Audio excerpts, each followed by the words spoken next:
السلام عليكم ورحمة الله متابعينا الكرام. أمير دولة قطر يدخل قلوب المغاربة بهذا الفعل، وإليكم التفاصيل. لكن قبل ذلك لا تبخل علينا عزيزي المشاهد باشتراك وإعجاب لنستمر في نشر المزيد إن شاء الله.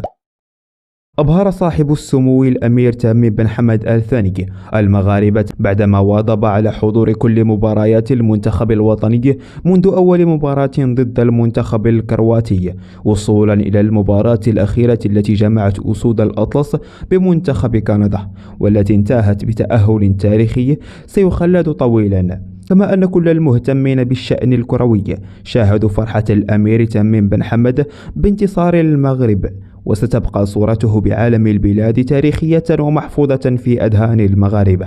وتجدر الإشارة إلى أن العائلة الحاكمة لم تفوت أي مباراة لأسود الأطلس، في دلالة كبيرة على روح المحبة والتعاون التي تسود بين العرب. زد على ذلك أن المباراة المقبلة التي ستجمع أبناء وليد الركراكي مع منتخب إسبانيا ستعرف حضور عائلة آل حمد كاملة لمؤازرة منتخبنا الوطني.